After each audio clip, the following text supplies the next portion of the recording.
தேமுதிக கூட்டணிக்கும் பாமகவுக்குமான அந்த வாக்குகளை தீர்மானிக்கும் காரணிகளை அந்த ஒப்பிடுகின்ற பக்கத்தையே நாம நேரடியாக நாம பார்க்கலாம்.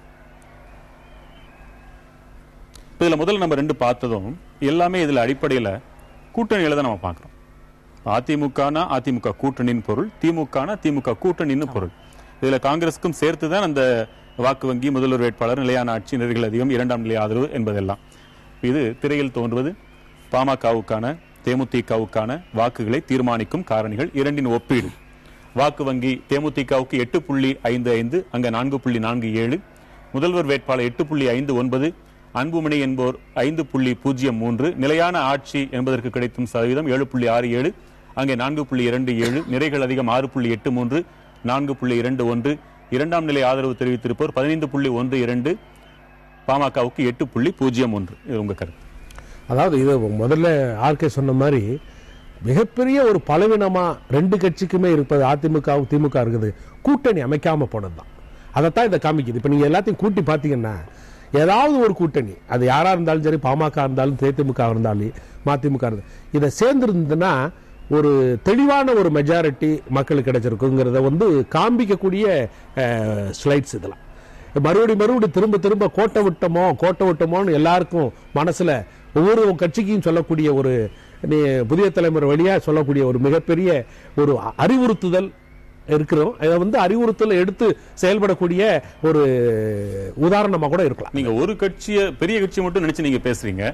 அந்த கூட்டணியாக சேர்ந்து இருக்கிற பிற கட்சிகள் இருக்காங்க, அவங்க பார்வையில ஒன்று சேர்ந்து வழி. அதான் ப்ராப்ளம். நீங்க கூட்டணியா நின்னு ஜெயிக்கணும்ல. நீங்க தனித்தனியா நின்னு உங்களுக்கு பெர்சன்டேஜ் வச்சுக்கிட்டு இருக்க இது வரைக்கும் சேராமலா இருந்தாங்க, இப்ப சேரவாது செஞ்சிருக்காங்கல்ல. இப்ப நீங்க மக்கள் பார்வையில் எதை வரவேற்கணும்? தோல்வி அடுத்த பட்சம். எனக்கு முக்கியம் என்னன்னா, சேர்ந்தது முக்கியம் கிடையாது, சேர்ந்து என்ன பண்ணீங்கிறதா முக்கியம். சேர்ற வரைக்கும் சேர்ந்தீங்களான்னு கேட்போம், சேர்ந்ததுக்கு அப்புறம் என்ன பண்ண போறீங்கன்னு ஆக்சன் என்ன விளைவு ஏற்பட்டிருக்கு.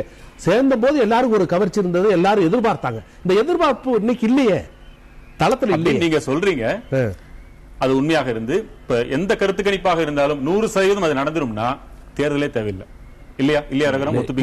இன்னைக்கு இருக்கிற வரைக்கும் அதை பத்தி பேசலாம். இன்னைக்கும் ஒரு கருத்து கணிப்பை நடத்திடலாம், இல்லையா? ஒரு 100% துல்லியம், ஒரு 99.99 கூட வச்சுக்கலாம். இதை தவிர்த்து நீங்க கொடுக்கக்கூடிய அந்த கருத்து கணிப்பை ஆப்போசிட்டா கூட டோட்டலி டிஃபரெண்டா கூட வர்றதுக்கு வாய்ப்பு உண்டு. Probability is high. அதை வச்சு பேசல, ப்ராபபிலிட்டி வச்சு இன்னைக்கு பேச முடியாது. இன்னைக்கு நம்மகிட்ட இருக்கிற கான்கிரீட் எவிடன்ஸ் டேட்டா வச்சு பேசுறோம்.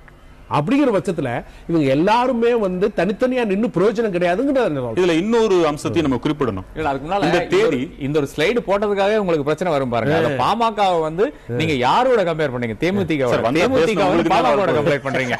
இது உங்களுக்கு பெரிய பிரச்சனையா வரப்போகுது பாருங்க. எதிர்பார்ப்பு பாருங்க, எவ்வளவு மகிழ்ச்சியோட சொல்றாரு. விரும்புறீங்கன்னு நினைக்கிறேன். நீங்க எதுவும் ஏற்பாடு பண்ணிடுறாங்க. பண்ணிட்டோமே, வந்தாலும் தயாரா தான் இருக்கும். இதுல ஒரே பாயிண்ட் நம்ம நோட்டீஸ் பண்ண வேண்டியது என்னன்னா, அவங்களுக்கு கிடைக்கிற ஃபர்ஸ்ட் ப்ரிஃபரன்ஸ் ஓட்டோட செகண்ட் ப்ரிஃபரன்ஸ் ஓட்டு தான் ஆல்மோஸ்ட் டபுள் கிடைக்குது ரெண்டு பேருக்குமே, பாமகவுக்கும் தேமுதிகவுக்கும். அப்படின்னா அவங்க இன்னும் கொஞ்சம் எஃபர்ட் பண்ணாங்கன்னா நெக்ஸ்ட் எலெக்ஷன்ஸ்ல அவங்களுக்கு ஃபியூச்சர் நல்லா இருக்கு. செகண்ட் ப்ரிஃபரன்ஸ் ஓட்டு ரெண்டு பேருக்குமே டபுள் ஆயிருக்குங்க. இப்போ இந்த குறைந்த நாட்கள்ல யாராவது ஒரு பெரிய கட்சிக்கு ஏதேனும் ஒரு காரணத்தை கொண்டு மிகப்பெரிய ஒரு நெகட்டிவான ஒரு அம்சம் நடந்தால் அந்த இரண்டாம் நிலை விருப்பம் இல்லை, இன்னொருத்தருக்கு போகும்போது நல்ல ஒரு மாறுதல் ஏற்படும் மாதிரி தோணுது. ஆமா.